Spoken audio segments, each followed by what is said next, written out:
तुम्ही बोलवत नाही ना आम्हाला, कसं करणार? दिल्लीला गेलंय का बुजुर्गला गेलंय? त्यामुळे मोहगाव बुजुर्गच्या माझ्या सगळ्या मोठ्या संख्येने जमलेल्या माझ्या मैत्रिणींना आणि माझ्या सगळ्या भावांना, माझ्या आधी सीता बोलली, त्याच्यानंतर आमची शुभांगी बोलली. तुम्हाला सगळ्यांना कल्पना आम्ही कशाला आलोय? कशाला आलोय ग?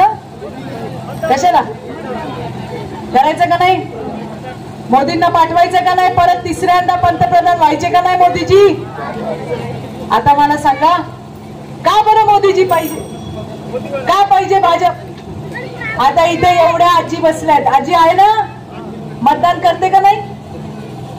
आपल्याला मैत्रिणींनो आणि बंधूंनो, मला विशेषतः महिलांना सांगायचं, आपली ताकद ओळखली दोनच माणसांनी. एक ओळखली महामानव डॉक्टर बाबासाहेब आंबेडकरांनी. त्यांनी आपल्याला मतदानाचा अधिकार दिला. नाहीतर या बाप्या लोकांनी आपल्याला विचारलं असतं का?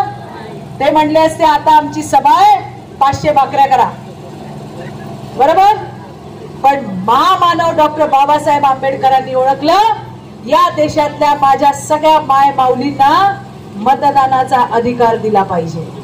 म्हणून तुम्ही आलात आणि आम्ही पण आलो. आणि त्याच्यानंतर बाबासाहेबांनी दिला वोटाला शाई लावायचा अधिकार. आपण आपल्या जायचं दर 5 वर्षांनी. का आजी? जायचो का नाही? जातो, मत देतो, परत येतो. कोण होता प्रधानमंत्री आपल्याला काय माहित? कारण आपल्या आयुष्यात काय बदल झालेलाच नाही. झालाय का होता का बदल? मग 2014ला जेव्हा मोदीजी आले, त्यावेळेला आपण टॉयलेटला कुठे जायचो? लोटे घेऊन कुठे जायचो? कुठे जायचो? गाडी आली का? गाडी गेली का? आपल्याला आवडत होतं का?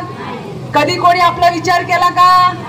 एवढे प्रधानमंत्री झाले, कोण म्हणलं का या लोट्याचं काय करायचं? लोटे आणि आपण. मग मोदीजी प्रधानमंत्री झाले आणि त्यांनी बघितलं की या माझ्या देशातल्या माय माऊल्या रस्त्यावरती जात आहेत, यांची इज्जत ती देशाची इज्जत, असं मोदीजींनी मानलं. आणि आज 11 करोड भारतीयांच्या घरामध्ये टॉयलेट द्यायचं काम केलं. चांगलं केलं का वाईट केलं? आता आपण जातो का रस्त्यावर? मग जरा मोदींसाठी टाळ्या वाजवा. काय काय केलं? घरं दिली, पाणी दिलं, लाईट दिली, गॅस दिला. बाई गरोदर राहिली का मोदीच्या योजना चालू होतात का नाही? प्रधानमंत्री मातृवंदन योजना. मोदीजी काय म्हणतात? बाई घरी बाळंतपण करू नको, हॉस्पिटलला जा, मी तुझ्या खात्यात पैसे देतो. आता लेकरू कोणाचं? आणि काळजी कुणाला? मग आता एवढी काळजी घेणारा प्रधानमंत्री मिळणार आहे का आपल्याला? पुन्हा आईला दूध चांगलं यायला पाहिजे, बाळ कुपोषित राहता कामा नये. म्हणून त्या बाईला पोषण आहार सुद्धा कोण देतं? आता मला तुम्ही सांगा, स्वतःच्या पायावर उभं केलं, जन्म देणाऱ्या आईपासनं तर सरणावर जाणाऱ्या बाईपर्यंत सगळ्यांना मदत मोदी करतायत. आणि आज काही विरोधी पक्षांना मोदी नकोय, बरोबर का नाही? ऐकता ना तुम्ही रोज? मोदींना शिव्या देतायत, मोदींना हुकुमशाह म्हणतायत, मोदींना हिटलर म्हणतायत. का बरं म्हणतायत? कारण मोदींनी त्यांची दुकानं बंद केली ना. मोदी काय म्हणतायत? ना खाऊंगा ना खाने दूंगा. यांच्या खावट्या झाल्या बंद. उद्धव ठाकरेची शिवसेना, शरद पवारांची राष्ट्रवादी आणि काँग्रेसवाले काय करतायत? त्यांच्या पोरांना पुढे करतायत. कोणाला वाटतं माझा मुलगा पुढे गेला पाहिजे, कोणाला वाटतं माझी मुलगी पुढे गेली पाहिजे. त्यांना आपल्याशी काही घेणं देणं नाहीये. पण मोदीच्या मागे पुढे कोण आहे का? मोदीचा परिवार कोण आहे? अरे आपण सगळे. ही सगळी गिधाडं एकत्र आली आहेत वाघाला एकटं घेरायला. पण आपला वाघ थांबेल का? अरे मोदी एकटे नाहीयेत, आम्ही मोदींचे आहोत, तुम्ही मोदींचे. देशातली 140 कोटी जनता मोदी का परिवार आहे. आणि आम्ही सगळे मिळून मोदींना परत एकदा त्या ठिकाणी प्रधानमंत्री करणार आहोत. मैत्रिणींनो, मला तुम्हाला विशेष सांगायचंय, आपल्याला जगवण्यापासून स्वतःच्या पायावर उभं करेपर्यंतच मोदी थांबले नाहीत. आपल्यासाठी 150 वर्ष जुने कायदे बदलले. बलात्कार केला, हरामखोर लोक आहेत सोसायटीमध्ये, समाजामध्ये. लहान लेकरं, बाई, तिच्याकडे जर कुणी वाकड्या डोळ्याने बघितलं तर मोदी सरकारमध्ये त्या हरामखोराला फाशीची शिक्षा होणार आहे. कोण सुटणार नाही आता. आणि हे सगळं आपल्यासाठी मोदी सरकार करतंय. आणि म्हणून पुन्हा एकदा आपल्या सगळ्यांची ताकद एकजुटीने, एक मनाने मोदीजींच्या मागे उभी करायची आहे. आधी भारतीय जनता पार्टीचे आमचे सुनील मेंढे मागच्या वेळेला 2 लाखांनी जिंकून आले. आता आपल्या सोबत एकनाथराव शिंदेची शिवसेना आहे. आता आपल्या सोबत अजित दादा आणि प्रफुल्लभाईंची राष्ट्रवादी आहे. त्यामुळे आता आपण किती मतांनी निवडून येणार? 4 लाख मतांनी निवडून येणार. आणि मला त्याच्यासाठी तुम्हाला मी भेटायला आली आहे. आपलं मत वाया घालू देऊ नका.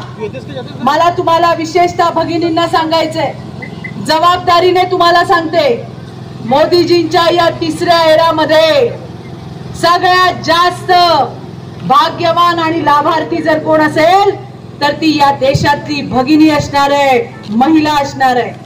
आज मी तुमच्याकडे आली आहे, मोदीजींचा निरोप घेऊन आली आहे. मोदींनी सांगितलंय की देशातल्या माझ्या माय माऊलीला माझा निरोप द्या. काय निरोप द्या? मोदीजींनी तुम्हाला सगळ्यांना थँक्यू म्हटलंय, धन्यवाद म्हटलंय, आभारी आहे म्हटलंय. कारण मोदीजी म्हणाले की मागच्या 2 वेळेला सुद्धा माझ्या देशातल्या माय माऊलींनी माझ्यावर विश्वास ठेवला आणि मला प्रधानमंत्री बनवलं. यासाठी माझ्या सगळ्या माय माऊलींचे आभार माना. हा निरोप तुमच्यासाठी मोदीजींचा आहे मैत्रिणींनो. आणि म्हणून या वेळेला सुद्धा 19 तारखेला कुठल्याही भूलथापांना बळी पडू नका. मला तुम्हाला सांगायचंय, नरेंद्र मोदी प्रधानमंत्री बनणं त्यांची गरज नाही. मोदीजी प्रधानमंत्री झाले पाहिजे ही तुमची आणि माझी गरज आहे मैत्रिणींनो, लक्षात ठेवा. आणि म्हणून या मोहगाव बुद्रुक, बरोबर ना? बरोबर ना ग? मोहगाव बुद्रुकचं एक मत सुद्धा इकडे तिकडे गेलं नाही. लक्षात राहील. आपली निशाणी काय आहे? काय बोला की काय निशाणी आहे? मोदीजींचं काय आहे?